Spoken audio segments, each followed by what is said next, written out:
রাধা অষ্টমী পালন করবেন কিভাবে? ভাদ্র মাসের শুক্লপক্ষের অষ্টমী তিথিতে রাধারানীর জন্ম উৎসব পালিত হয়। এই দিনে রাধা কৃষ্ণের ভক্তি ভরে পূজা করলে প্রেম, শান্তি ও সমৃদ্ধি লাভ হয়।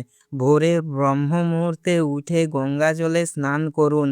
ঘর ও মন্দির পরিষ্কার করে লাল কাপড়ে রাধা কৃষ্ণের মূর্তি স্থাপন করুন।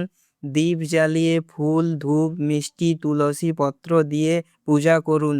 ওং রাধায় নম মন্ত্র জপ করুন। মধ্যাহ্নকালে 11:05 থেকে 1:38 পূজার শুভ মুহূর্তে আরতি করুন। এই দিনে উপবাস করুন, ফলাহার গ্রহণ করতে পারেন, তামসিক খাবার এড়িয়ে চলুন এবং বড়দের সম্মান করুন। পরদিন সকালে পুজোর পর উপবাস ভঙ্গ করুন। রাধা অষ্টমীতে ভক্তি ভরে পূজা করুন। রাধারানীর কৃপা পান। জয় শ্রীকৃষ্ণ, জয় শ্রী রাধে। ভিডিওটি যদি ভালো লেগে থাকে তাহলে লাইক করুন, শেয়ার করুন, সাবস্ক্রাইব করুন আমাদের এই চ্যানেলটিকে। ধন্যবাদ।